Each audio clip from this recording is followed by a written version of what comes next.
Hi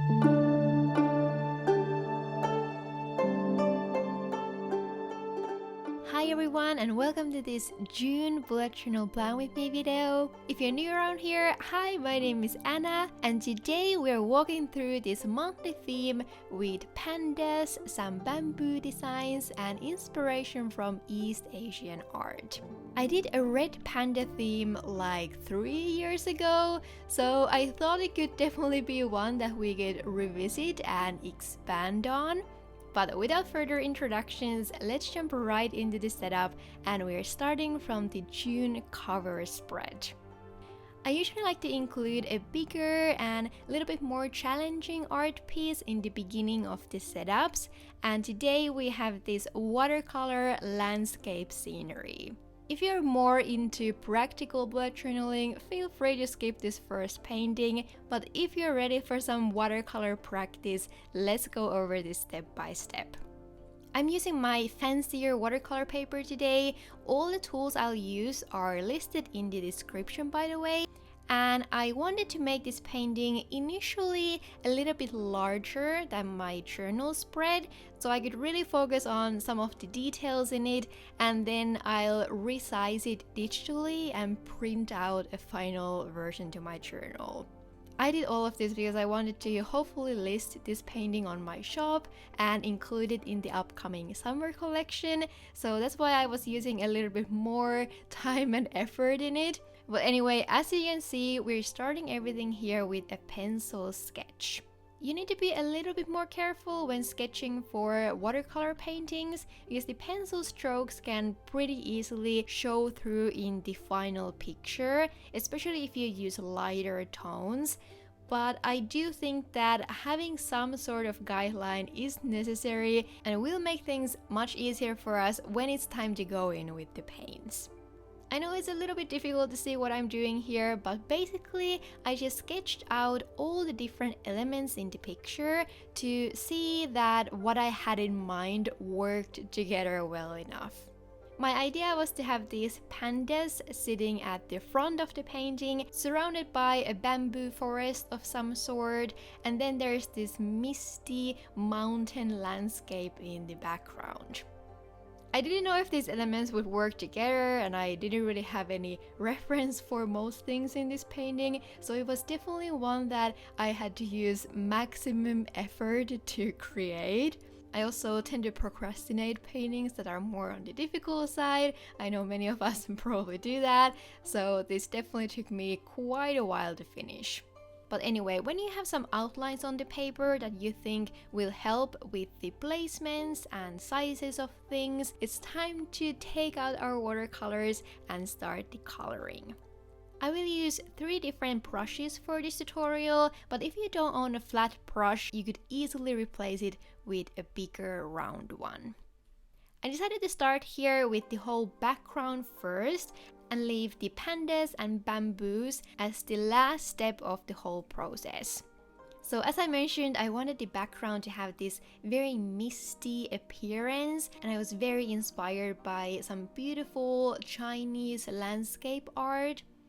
So we're gonna start by applying a layer of clear water to the whole background portion of the painting and adding the first color layer with a wet on wet technique.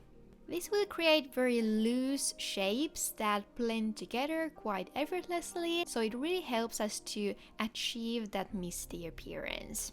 I wanted these mountains to disappear downwards into the white mist, so I focused most of the darker colors to the tops of the mountain peaks. I also tried to add some color variation here. The final painting is gonna have a pretty grayish tone, so I tried to add some warmer greens and brown tones here at the top to at least balance out the grayness a little bit. After the first layer, the painting probably won't look like much, but we're gonna let it dry completely and then start to define the mountains further. So now that we're applying color on dry background, we're able to create sharp edges to the shapes. I think these next few steps don't need to be too complicated, so all I tried to do was to create some shadows and loosely defined shapes here. You can add some trees, and I think it's a good idea to also divide the mountain shapes a little bit by adding some vertical shadows. But all of this is very far away, which means that we don't need to see every little detail very clearly, and because of that, the shapes can be pretty much anything and it will probably work.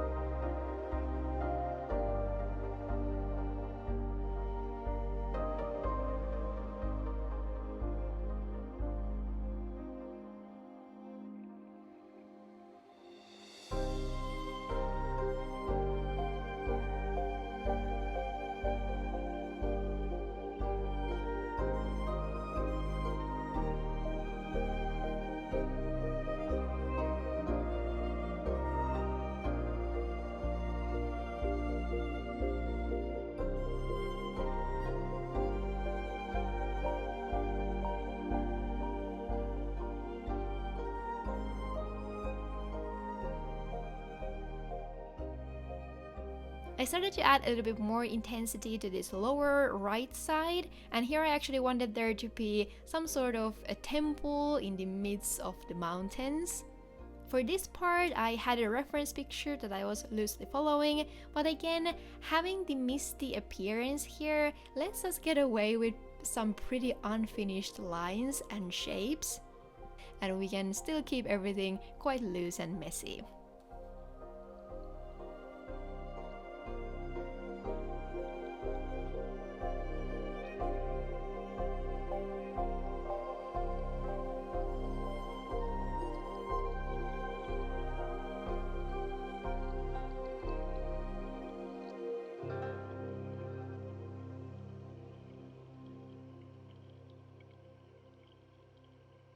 I actually ended up liking this background a lot, and I thought maybe someday I could create a whole landscape just with this style. Maybe it could even be a future painting tutorial even.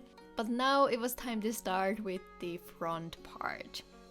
I had not been this nervous about a painting in a long time. I was sure that I will destroy everything with the pandas here, but we never know if we don't try. So I added some color first to the crown and then jumped right into the most difficult part, that would be the pandas.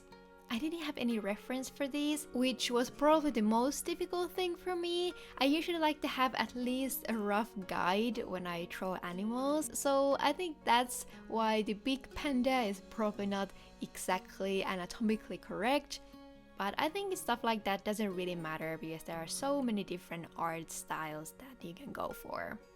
Anyway, with the animals, I think it's easier to start with lighter color layers and then slowly keep intensifying everything and add more shadows.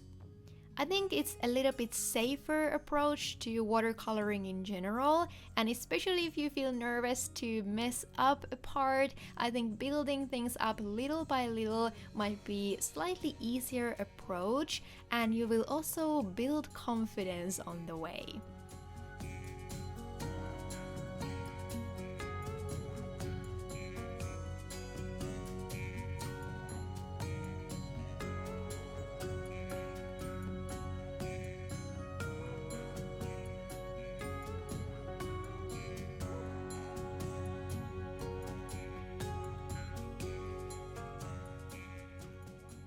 I think I messed up the red panda's face a little bit, so you'll see me trying to fix it by covering this area with white wash paint a little bit, and then I could draw the eye shapes and some other parts here again after it dried.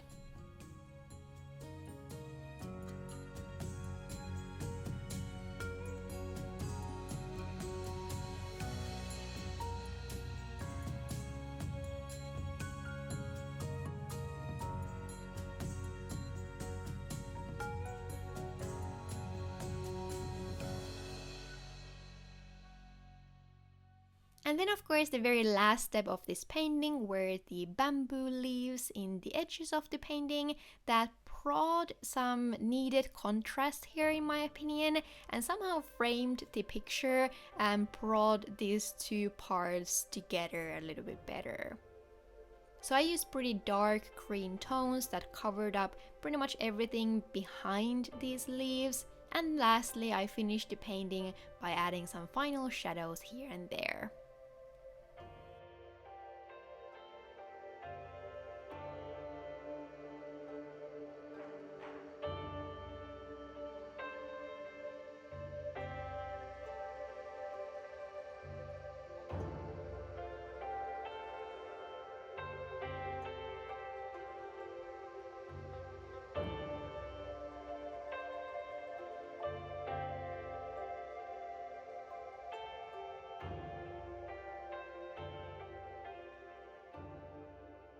Even if I'm not 100% happy about how this turned out, it was still one of those paintings that I didn't think I would be able to pull off.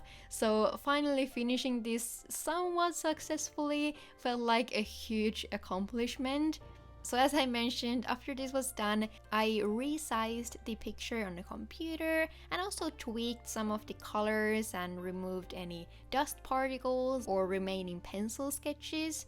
This is the process I do for all the art prints I sell on my shop, and I have a whole dedicated video about this.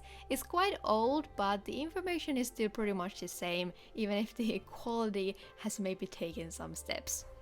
So this whole bullet journal theme will also be available on my shop as a digital download. I already have a pretty good amount of different themes there if you are interested to take a look. And the new summer collection and some new additions to the basics collection will also be coming in the beginning of June. Meanwhile, the spring collection is still available till the end of May, and after that it will be gone forever, so if you like the designs from that, you can find all the links from the description. But that's that, and now that I'm done sponsoring my own video, let's finish up the cover spread. I didn't want to do anything crazy for the right page, so all I did was to add this dark green vertical stripe. I used sticker paper that I printed myself to save a little bit of time, but you could always color a stripe like this with paints or any colorful pens of your choice. Then after that, I wrote a simple June title and finished the page with a small calendar.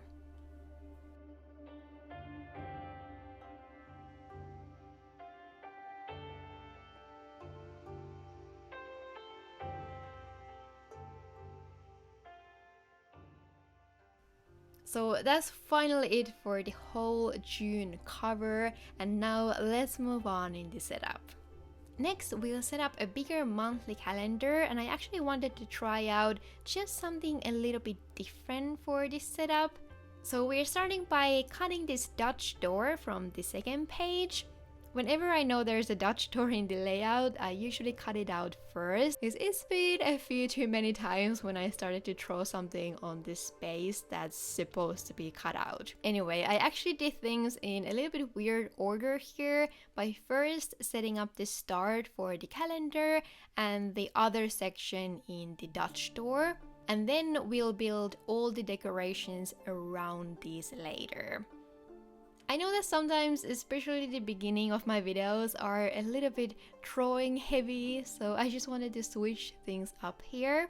Anyway, last month I had a very small section for the monthly planning, and I found myself missing some more designated planning space in my journal. So this month I decided to combine some overall weekly planning here with the big monthly calendar. So after setting up this very simple calendar in the bottom left corner, we are flipping over to the Dutch door space and dividing this here by 4 for the different weeks. The way I like to use these is to make some sort of a game plan for the whole month in the first few days of the month. So I will still set up separate weekly pages with space for daily task lists and so on, but I realized that taking the time in the beginning of the month to have a moment to look at all the different projects and craft some sort of rough timeline has been very helpful for me in the past. I think especially if you're a person who has small projects throughout the month, whether it's about your work, studying, or hobby related, having this type of timeline might help you make sure that you actually have enough time for everything. So yeah, all of this looks a little bit bare at the moment. Also, not super stoked about the combination of pens I went with here, but it will hopefully get a little bit better once the decorations are done. So now let's start here by sketching another red panda that's laying down on this tree branch. There were so many cute options for panda drawings that it was really difficult to choose what to draw here, but I thought the tree branch added a fun effect on this page too. I wanted the calendar to be outlined with this big circle that you can kind of see here already, and then the tree and panda are going over that circle edge. Anyway, for some reason, this panda felt so much easier for me than the first painting, probably because I find this style of first sketching and then outlining all the main lines with a black pen a little bit easier technique than purely using watercolors for everything. Also, using a pen for all the small details like eyes and nose can provide a little bit more control than the flimsier watercolor brush.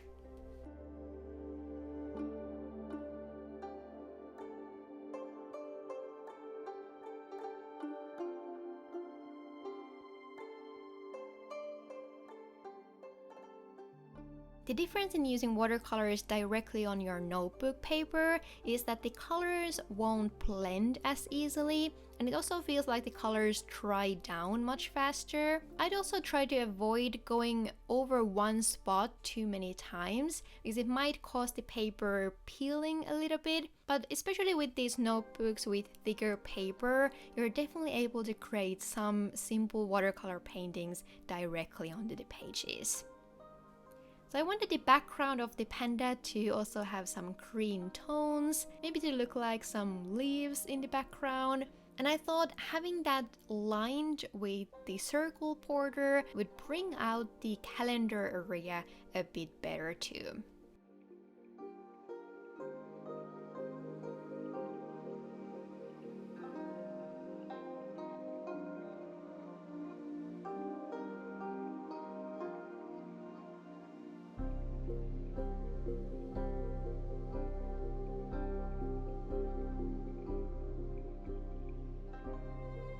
I actually didn't spend too much time with this painting because I wanted to keep things more in the fun and loose style, and I actually ended up switching the color of this circle border later because I wasn't too into how it looked after everything was done.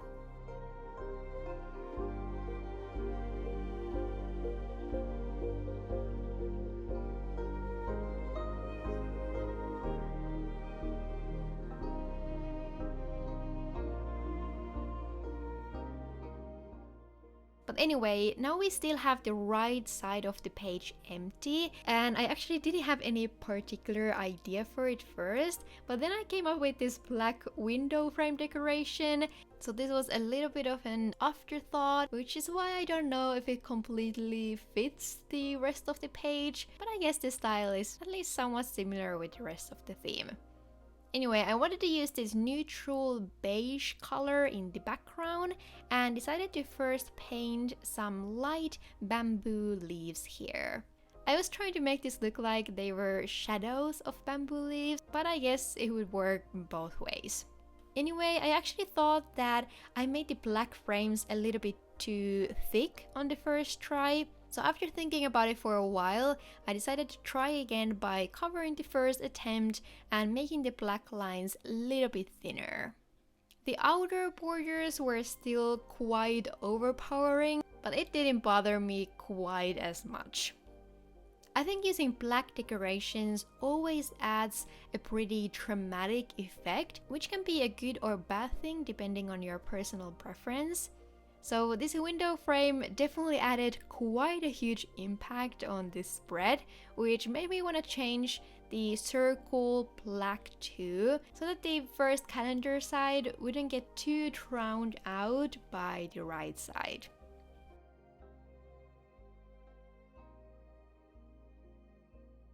But that finishes our monthly calendar setup. This spread ended up being a little bit more complex than what I had in mind, so next I promise we'll have something a little bit more simple. So these next 2 pages will also be for some sort of monthly planning, and maybe a little bit more focused on some reflective questions that could help you to set your focus for the upcoming month. We'll start with the first page, which will just have 3 questions, and all the simple decorations of this spread will go on this second page. So I've recently been thinking a lot about the whole idea of work-life balance. I think I've definitely been working a little bit too much this year, and some of my goals for the second half is to embrace more of a slower lifestyle where you can just enjoy the days go by without always needing to achieve something. It's a little bit sad, but I feel like this is easier said than done for many of us. Especially if you're a very goal-oriented and self-driven person. I think my self-worth is very much tied to my work and achievements, which I know many of you can probably relate to.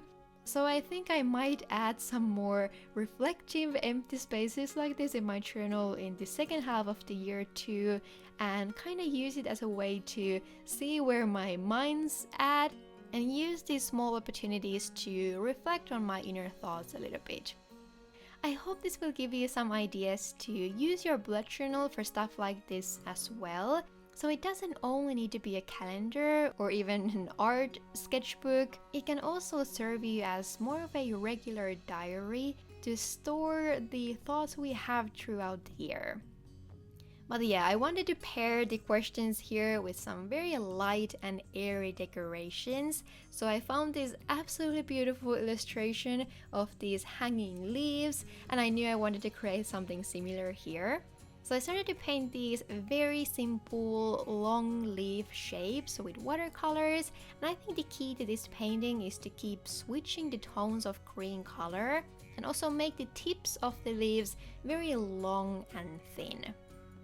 I think those were some aspects that helped with the light appearance of these branches.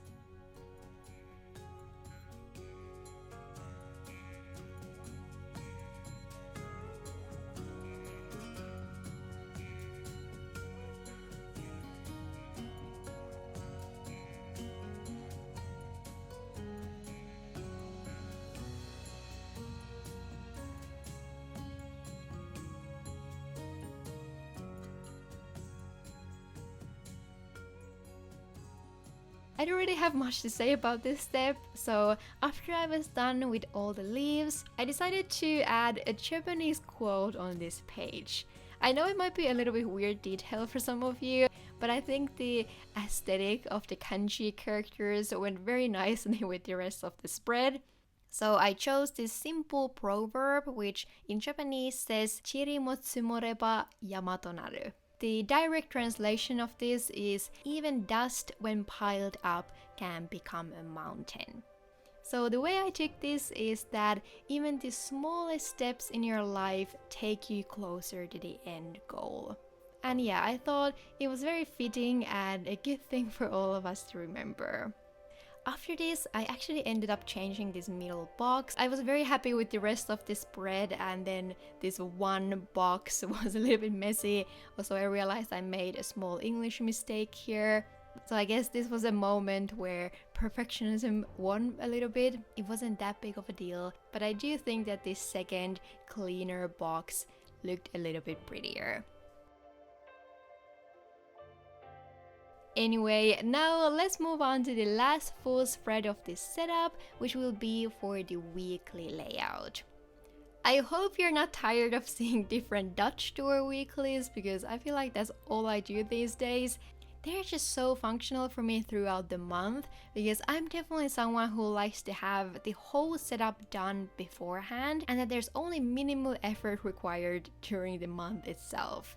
So I actually cut quite a few pages here because I needed 5 weeks for June, so I have both of the half weeks in this layout, and then the last 2 pages will be for a monthly reflection. I used these same sticker papers to add a colorful border for the boxes, and then finished the look by rounding all the corners. However, before we set up the weeklies themselves, I wanted to first decorate the rest of the spread a little bit too. So this is the other good thing about a Dutch door setup, because you can spend a little bit more time decorating this one spread that you can then enjoy using the whole month, instead of making time for setting up a separate spread for all the different weeks. So the first thing I wanted here was to add some final panda drawings, and I thought it would be a cute idea to have them peek behind the weekly box. And I used a very similar approach to these paintings as we did before. So the first step is to sketch out all the main outlines with a pencil, and then go over some of the lines with a black micron pen. After that, we will add a few layers of watercolors, and I also made some final bamboo leaves all over the spread too.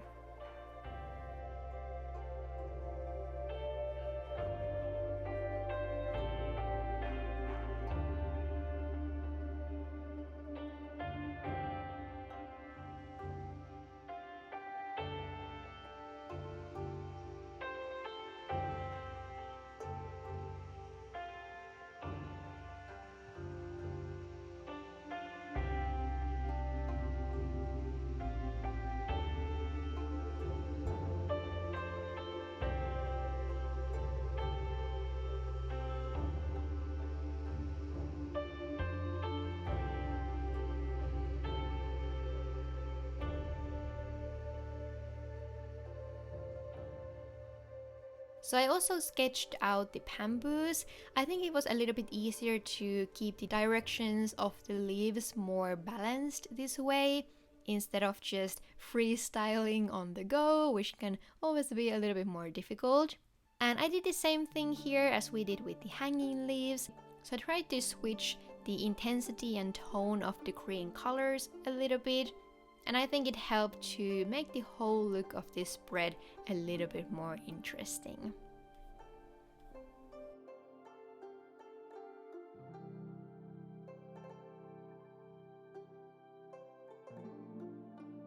I finished this top part by writing a small calendar here that is always very helpful to have while planning out the weeks. And after that, all we have left is to set up the actual weeklies. I went with something super simple here as usual. I feel like I'm kinda in a point where I know what works for me, especially when it comes to the more functional stuff, so I like to keep things more or less same every month. So we have some room to set a daily to-do list for each day. And then I think these double lines can add a small little accent to the weekly section. You could also choose to switch up the colorful pen you're using in the different weeks, and I think that can look a little bit more fun when you flip through the pages. Anyway, then lastly, as I mentioned, the last 2 pages will be for the monthly reflection, which this time just consists of a few questions that I can answer in the end of the month. I will also be setting up the new mid-year setup in a new journal in June, so I don't know how much I will actually need this section, but having the monthly reflection is such a staple in my monthly themes that I didn't feel like leaving it out either. So again, something very simple and more of a diary type questions to answer in the end of the month, and have a quick look to how you feel about everything that happened or didn't happen. But that's finally it for our panda themed June setup.